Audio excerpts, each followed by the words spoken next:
So, we're back from France. Warrington nearly to lost their heads. Bullmania rampaging to town this week. Welcome to the podcast, everyone. Welcome, Rob. Yeah, welcome, Adam. It's been another interesting week in the world of Warrington Wolves. Warrington going 24-0 up, and then, like you say, they lost their heads to Toulouse, and created a real puzzle as to what they were doing in the last half of that game on Saturday night. Now, I didn't watch this, so you're going to have to fill us in and talk us through. Yeah, it was a bit of a boring game, really. First 10 minutes were a bit staggered defence everywhere. They're not really communicating well. Few communication errors. There was no errors or anything, but obviously you could tell like players weren't talking to each other. And then we went up 24. I think it was 24-0 at half time, and I was like, yeah, game's done. And I think Burgess thought the same, but and the players. But yeah, second half, it's like we didn't turn up. It was like Toulouse were playing against Casper the Ghost. We just shut off. Yeah, it's a bit of a worrying trend because in the last few games, Warrington have not really. They've done enough. They did it at Huddersfield. They did enough, and then they've come back, and like Huddersfield didn't mount a challenge, obviously, but Toulouse on Saturday made some headway back into the game and came within 8 points of beating Warrington. Yeah, that's got to be a bit concerning because you should be playing for your absolute maximum amount all the time. You shouldn't be sitting back on a 24-0 lead. No, you can't do that with the likes of Wigan, Saints, Leeds. No, and I don't know why you do it against Toulouse. Like they've beaten Hull, they've beaten some teams already. Like as we mentioned, like I don't know why you shut off. I think Matt Turner made that point on The Guardian that if you come up against stronger teams, you won't get that leeway to do it. No. And these are games, realistically, you should be looking to put teams to the sword. Yeah, like we said, like I don't think no team's going to run away with it this year, but points difference is going to become a massive factor, and we should have been smashing Toulouse. And yeah, we just got them back into the game and nearly got beat by them. If it wasn't for like the last few minutes, there was a knock on by Toulouse over the line, then it would have been 2 points, and it was flashbacks of 2025. Yeah, well, I mean, there was a point as well where Mark Sneed's got sin-binned. Yeah. And that's obviously contributed to where Toulouse have scored their points at the time. But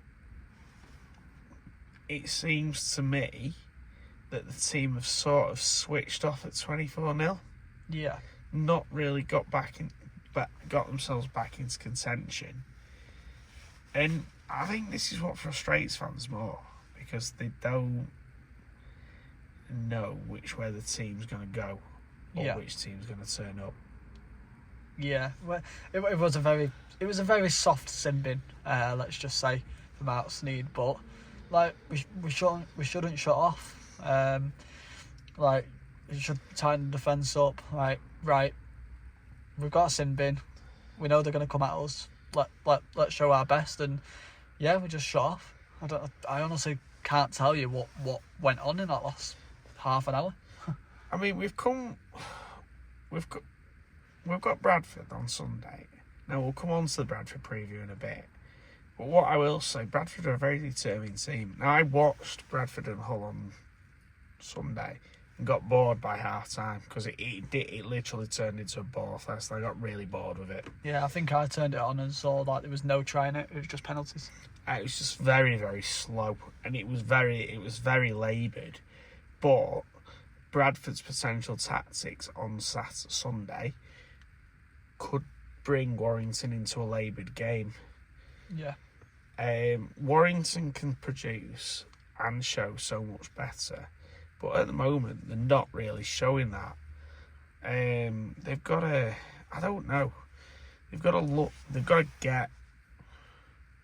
to open the game up a bit, because it's getting a bit easy to read as well. Yeah. And I think they need to be doing something different. You can't hit teams down the middle all the time and then go out to the edges. You've got to start hitting the edges a bit sooner. Yeah.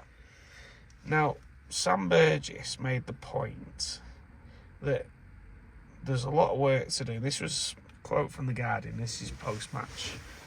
He made the point that there is work to do, but they're still picking 2 points up and they're in a decent position league-wise. And on Matt Turner of The Guardian, if you listen to his podcast as well, he made this point that they're in a better position in the league than they were last year. They've picked up more points than they did last year.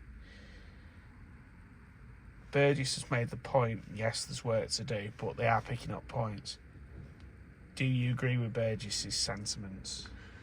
I'd say yeah, but you've got to do it. I know obviously like it can be ugly wins, it could be whatever. You're getting the 2 points, but you want entertaining rugby. You don't want it to be consistency. Yeah, is the word you look for on the terraces. You want your games to be consistent. You don't want a game where 1 week you're blowing teams off the park and the next week it's just like meh.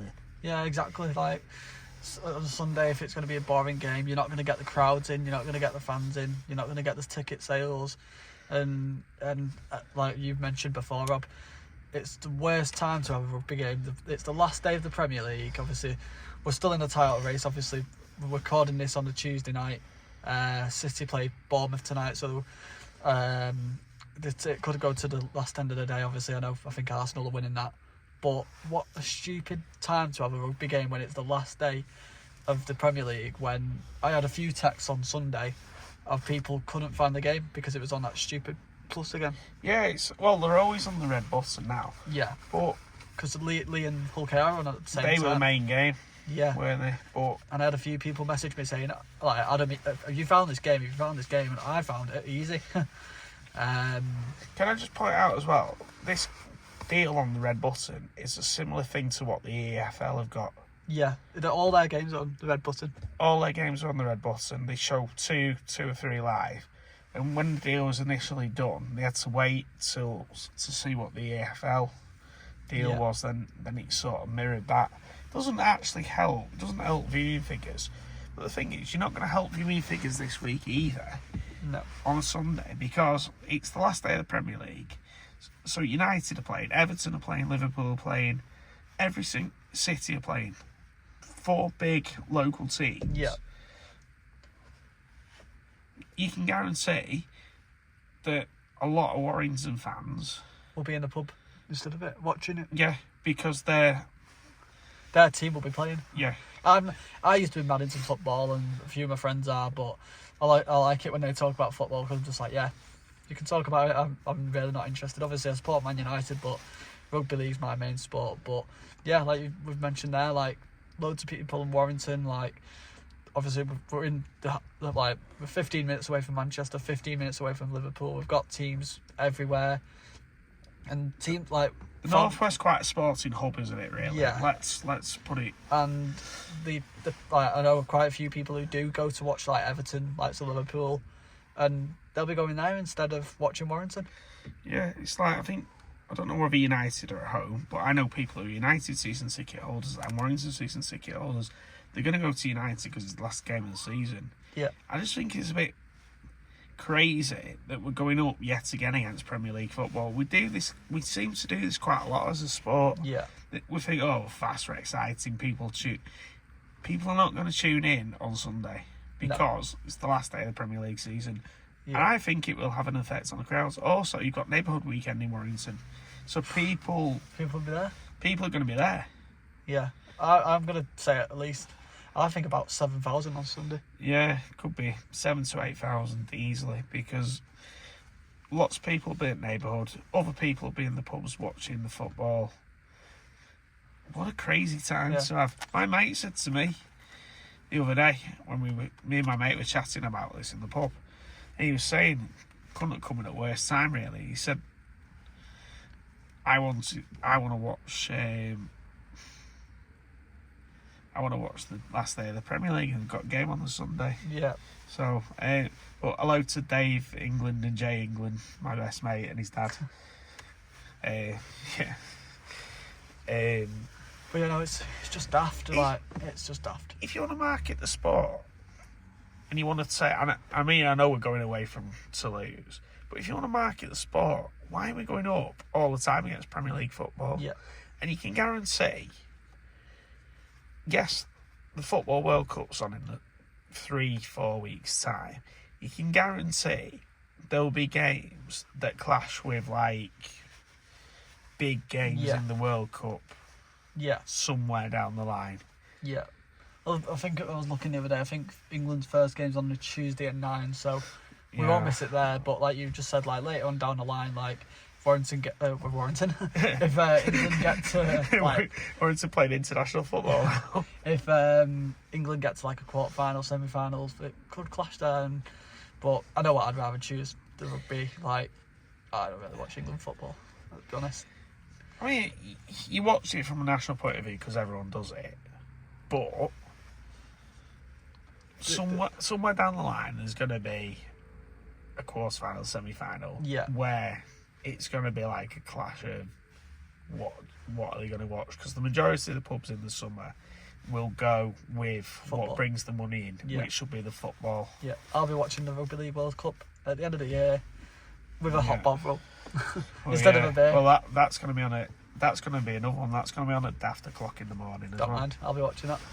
I might get up if England are at a decent time. Yeah. But right, so I'm just going back to what Burgess said. Yeah.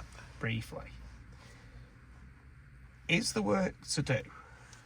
Yeah, there's quite a bit of work to do, isn't there? There is a lot of work to do. Do Warrington fans need to panic? The third in the table. I'm going to be optimistic here. I'm going to say yeah. I'm going to say Pessimistic. Yeah. Whatever you just said, yeah. Pessimistic. I think we do. Like, right, Burgess is apparently signing a 2-year deal. He needs to get us. He needs to win us a trophy in these next 2 years. Yeah. I think like we were gonna go on. Sorry, I was gonna say we were gonna bring this up later on anyway. But Burgess coming here, signing for another 2 years. I don't know whether it could be good or bad because it doesn't seem to me at the moment there's a great huge pool of coaches. No. First grade coaches. Like even in the NRL, don't think there's a huge pool of coaches that will come over here and coach. Yes. And I don't think there's a huge great pool in the Super League of coaches. So in that way, it's done us a favour, really. In that way, yeah, you've got a head coach lined up there. He's already in. He knows the system. He knows the team. Yeah, he knows the team. But the other thing as well, I mean, rightly or wrongly, please come at me at the comments because I want to have an argument. No, I don't want to have an argument. I'm not an argumentative type. Let's have a debate. My thinking is, if he signs another two years, he will be 12 months older, 12 months more mature, and 12 months further on, he can handle things a lot better. I would love to see someone just come in behind him and do a Steve McNamara role. Yeah. Now, this could be happening already because Gary Chambers is director of rugby. So Gary Chambers looks after the whole rugby operation from like first team, academy reserves, women, all the way through the system. But also controls signings, this, that and the other. These conversations could be going on as we speak. Yeah. You just don't know what's going on. Don't know what's going on. I mean, it'd be nice if we got Ivan Cleary here because he's leaving Penrith, isn't he? So yeah, he will be. But I think you've got to be realistic. At least we've got a head coach in place. He knows the system. It'll be 12 months down the line. But he's got to start delivering trophies. Yeah. And there might be a clause in his contract that if he starts badly, then it'll be terminated. Yeah. That would be...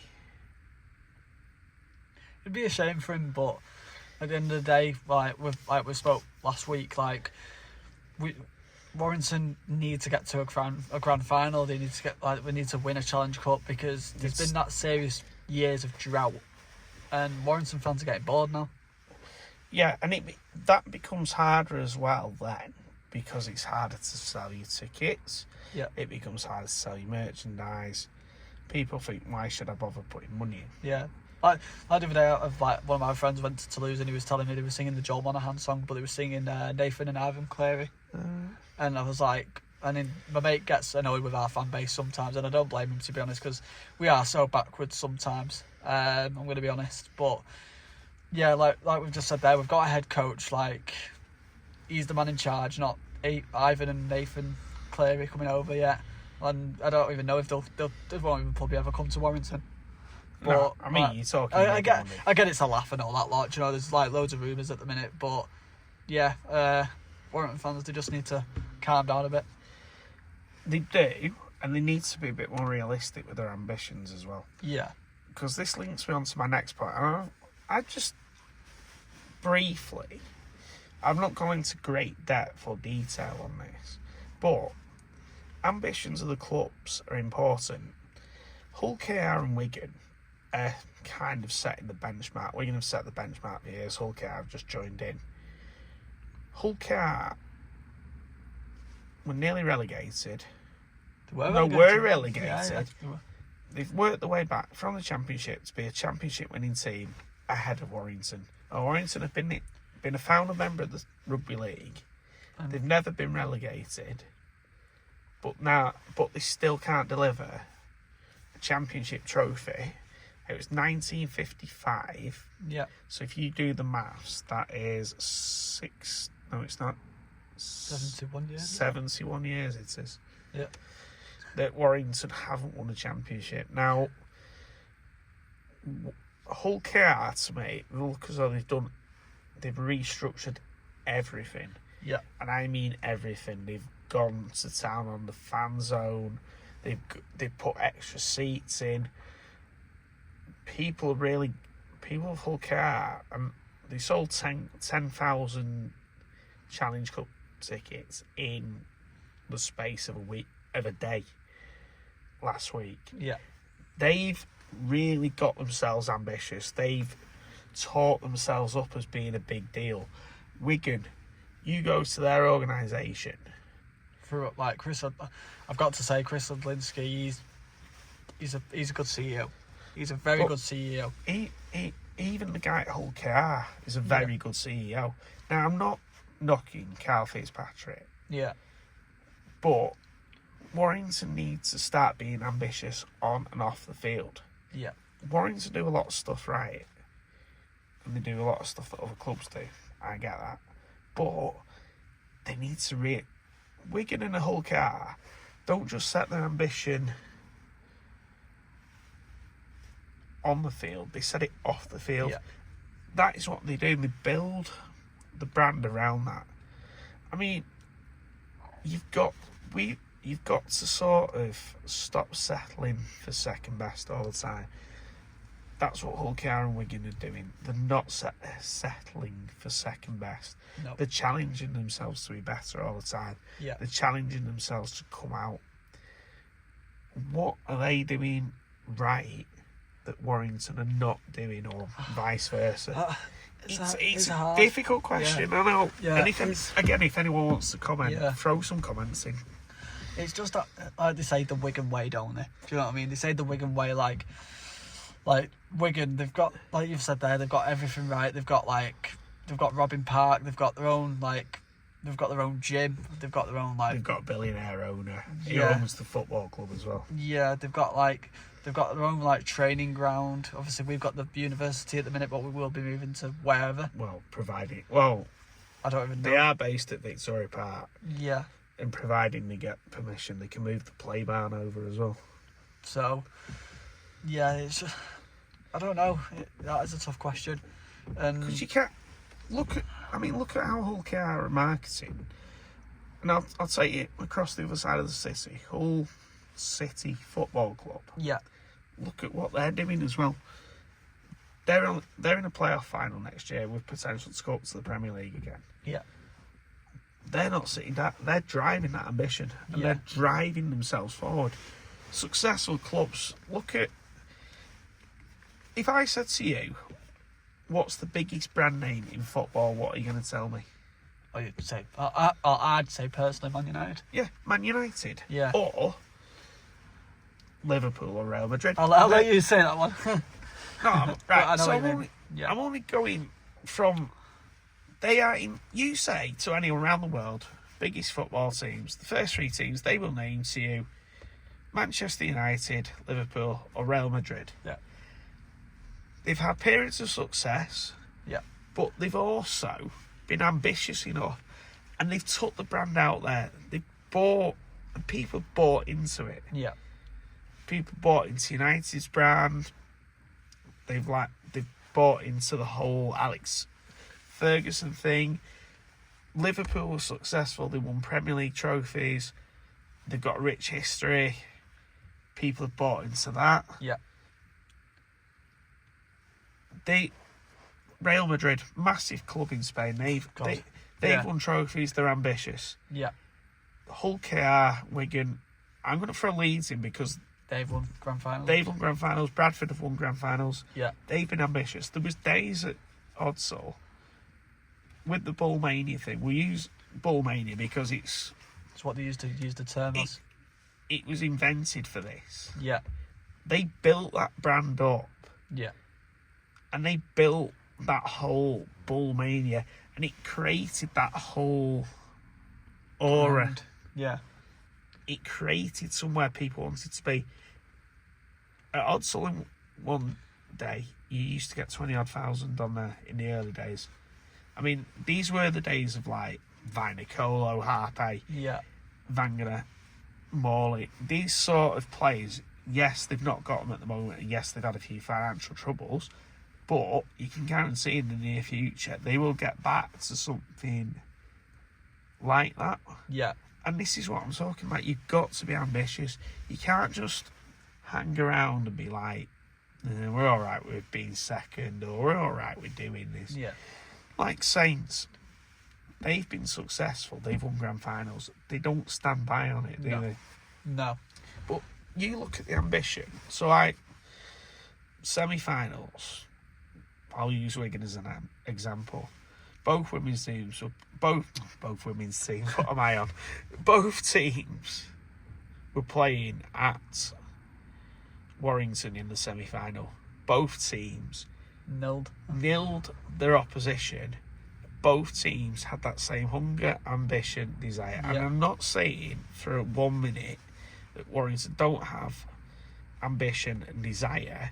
What I am saying is they need to show it, and they need to give people that little bit of something to go, yes, I want to be a part of that. Yeah. It's all right creating events. Yeah. If you got the team on the field, do you know what I mean? Yeah, I know what you mean. There's got to be a trade-off there somewhere. You want people to be wearing Warrington shirts, which is good, which is great. Give them a reason to wear the Warrington shirts. Be regular in the grand final. Be winning the grand final. Yeah. So what you got to do? I mean, Hull KR as well. They've created this massive brand of themselves. Yeah. In East Yorkshire. Yeah. I mean, like I think they've this year they've released a load of merch. They've released loads of. Obviously, I know we've released loads of Vega stuff, but they've got loads. Obviously, I know it doesn't help. They've gone to Wembley as well, but they're releasing new stuff every time. I know it's money and stuff, but like they've released like warm up jackets this week I've seen for Wembley. They're releasing new merch every time they do something like big. And like I know obviously Warrington do as well. They release like training tops and stuff, but I don't know what it is. But it's like Wigan as well. Week after Wembley, they're travelling to Paris. They've released a Paris special shirt. Yeah. And they've created it to fit in with them going to Paris FC, which is it's not Paris Saint-Germain. It's actually right next door to Paris Saint-Germain Stadium. Stade de France, I think it is. No, the Stade de France is the big one. Oh, is it? Yeah. But you know, I remember going to Catalan a few years ago, and I went to Paris first for a night, and I went to PSG Stadium and the Rugby Union ground, and they've done it spot on there because the Rugby Union team who play there play in pink. Yeah. And Wigan have done that. They played in pink. Yeah, So like they're making it like, you're gonna get the French people and be like, it was like there was a few kickoffs when Wigan released their Vegas top. They were like, oh, it's not very creative, is it? They've just stuck an American flag on there. But when Americans see that, they'll go, oh, it's an American flag. They'll get it. Yeah. And then when obviously if the Rugby Union fans like it in Paris, they'll be like, oh, Catalans is alright, and I do like Catalans to be fair, but they'll be like, oh, that looks like our home shirt, let's get it. And they'll buy it, and then they'll be like, oh, I'm a Wigan fan now. It's all about branding. I get it's hard, and there's cost of living crisis as well. Yeah. You can't keep producing shirts because I think you get to a point where they do lose the thing, but it shows the ambitions of how the clubs want to see themselves and how the clubs want to be marketed. Yeah, it's like Lee, for example. I know for a fact they're releasing a Magic Weekend shirt when we play them, so they want to try and get their name on the big stage and stuff. Obviously, from when this is going up, like obviously the big stage, they're playing in Vegas next year against Bradford. So so Bullmania and Leopard Mania, Leopard Print Mania are going to hit Vegas straight. Imagine just all the men and everything just wearing leopard print. It's just daft. But yeah, again, they're getting a name, they're getting the brand but out. it's creating the brands, and this is, I don't know whether you want to be clever or you can't, but you've got to show your ambition. I mean, this is where teams showing their ambition. I mean, yes, we have produced Magic shirts, but sometimes then I think, do you need so many shirts? Because you're just asking people to spend money they've not got all the time, and it's just for one game. Yeah. So, but I mean, we've gone into marketing and all sorts. Yeah. Ambition-wise, what do you want to see from Warrington? How do you want them to? I want them to play for 80 minutes. Well, yeah, that. We're not an 80-minute team, and I want us to play for 80 minutes. Like you said, we could just be getting the 2 points, and then as soon as we do play someone in like the playoffs or something, we do step into force. Like we don't really need to, because the other teams aren't playing the best. But you need to get consistent for the semi-finals, the Challenge Cup, the Grand Final, and beat these opposite teams.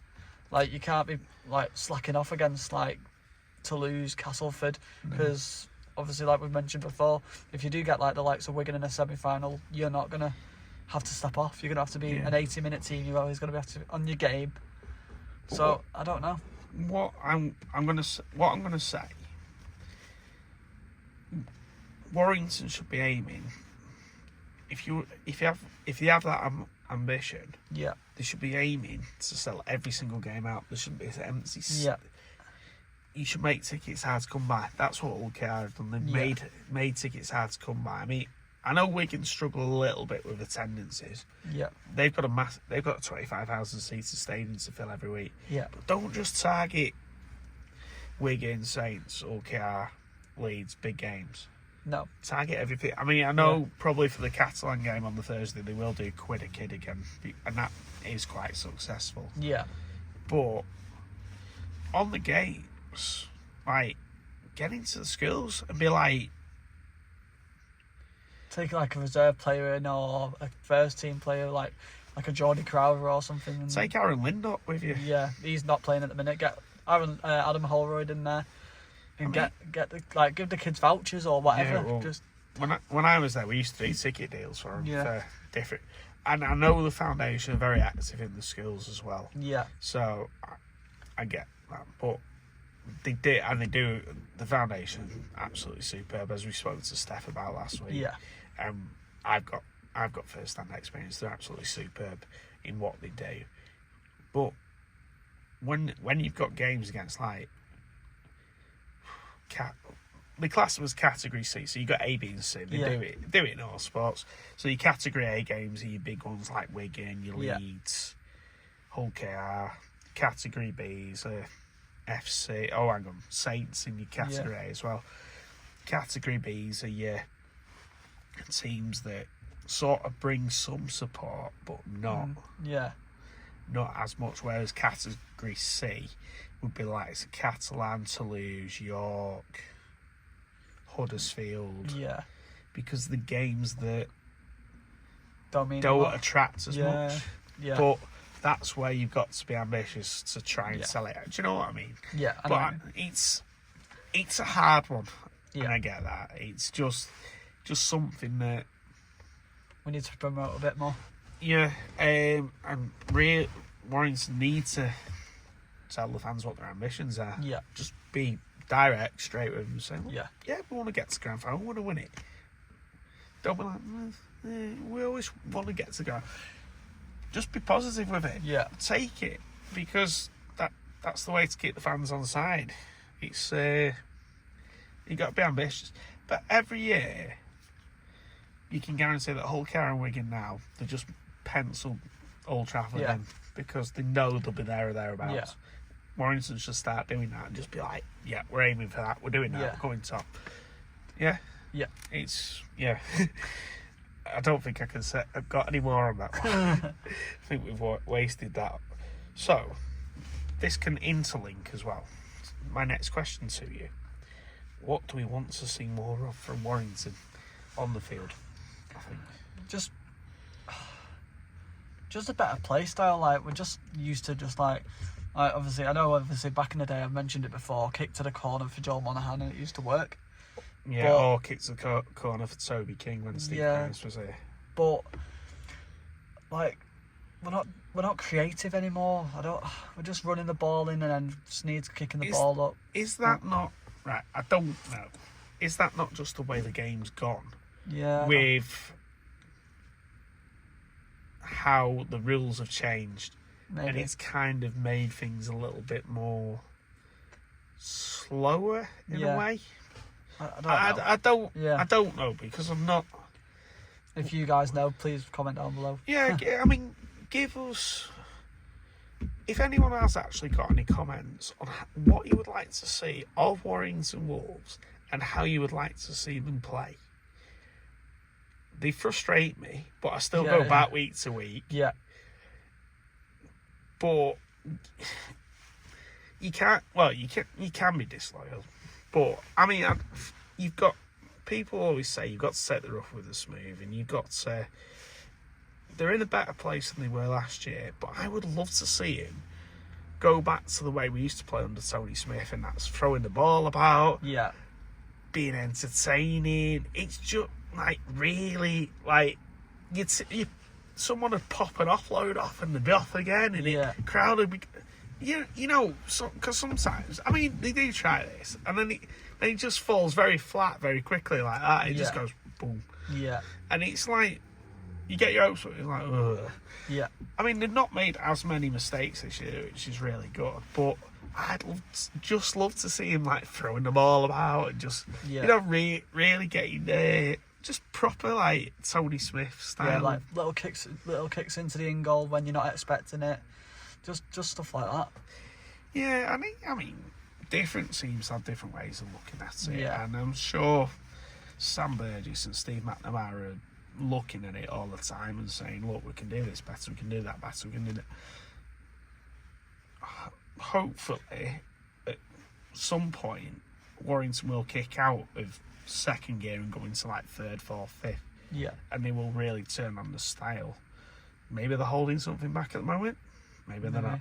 I don't know. It's just, I think, as well, I think what fans want is the consistency of knowing the team will play week to week. Yeah. I'll give you a football analogy. You turn up at City, I'll go to the Etihad every week. Yeah. You know they're going to play good football. That 90% of the time, you're going to be entertained. Yeah. You know you're going to get. I mean, Pep Guardiola's announced he's leaving today, but you could guarantee that 90% of the time, during Pep Guardiola's time, it's been entertaining, it's been fast, free-flowing football. Yeah. You know what you're getting. Yeah.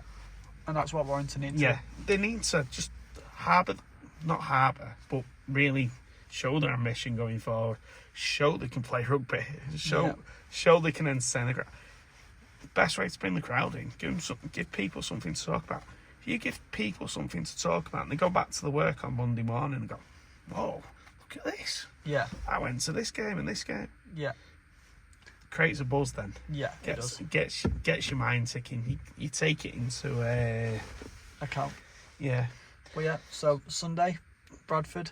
It's going to be another tough game, I think. Obviously, like we've just mentioned there for the last 20-odd minutes, it's going to be a tough game, I reckon. I think they're going to give us quite a good game. Yeah, I think it's going to be quite a test. When they got beat by Wigan a couple of weeks ago, they were really, really determined. They've thrown a lot at Wigan. It's just Wigan had a little bit too much, and Bradford made a few too many errors. Yeah. But if they can clean up that, they're getting players back from injury. They won't have Ethan Ryan this week, will they? No, he's out with a HIA, but they've got a few players back, and yeah, they could be on the rise again. Yeah, I would expect a tough task from any Bradford side, to be honest. They're playing well so far. Yeah. Showing a lot of determination, and if they can bring Warrington into that sort of arm wrestle they had Hull in, we could be in for one afternoon. It could be a long afternoon, especially with Chris Kendall and Liam Rush on the your referee combination on. Yeah, we could be another late one. Could be like half. I don't know what is it. 3 o'clock kickoff. 3 o'clock kickoff. Yeah. No, we won't be still there at 7 o'clock. I was about to say it could be like about 9 o'clock. But yeah, no. I do think it's going to be another tight game. But we do need to, like we've mentioned there, we need to get winning these games. I know we're winning them, but we need to. You can't keep winning ugly because it'll catch up with you. Exactly. And yeah, I think my score prediction this week, I'm gonna go. I'm gonna go for a bit of a strange one. I'm gonna go 32-22. No, 32-24. I'm gonna go. So you're expecting Warrington's defence to leak again? Yeah. Yeah. I think it'll be a lot. I don't know. I'm expecting it to be a lot tighter this week. They should hopefully go back and have a look at the defence. I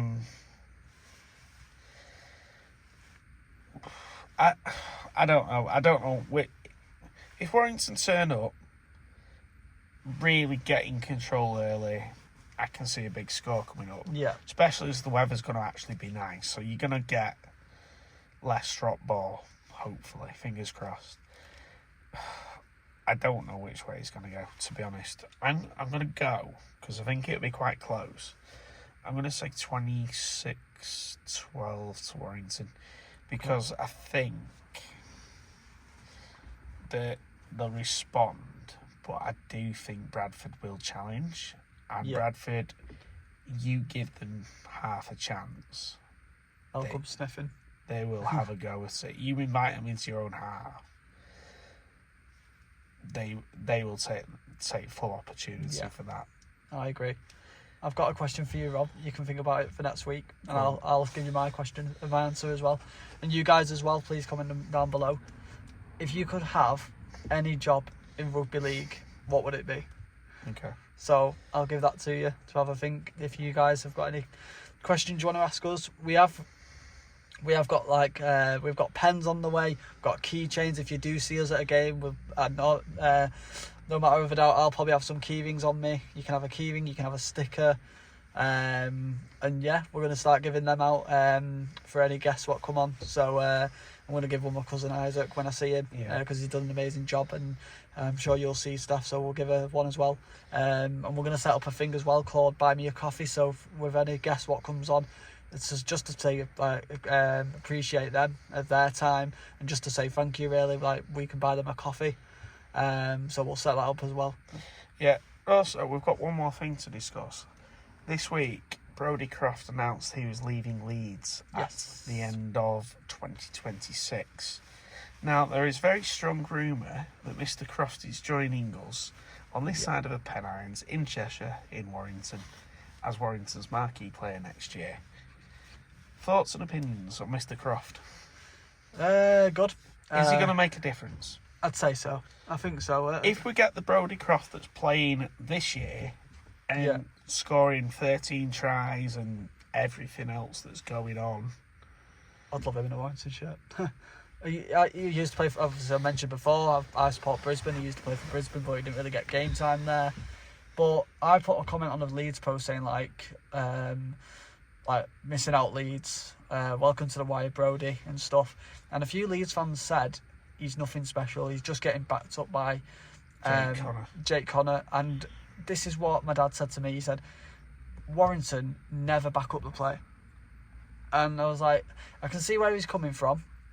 But when we're running down the pitch and we offload, 9 times out of 10, no Warrington players chasing up with them. And I can see where he's coming from, but if, like you just mentioned there, if we get the Brodie Croft this year, where in Vegas he had a magic show, didn't need to go and watch Penn and Teller in the Rio where I went to watch them. Very on brand, mate. But yeah, he was a magician at Vegas. He was controlling everything. He was the conductor, and yeah, I think if we do have the Brodie Croft this year, we're in for a good treat. Yeah, if he can link up well with you and Irwin, I think there's every possibility that it could be a good half-back partnership. Yeah. I think it could be a bit of clever business because we've not gone looking in the NRL. No.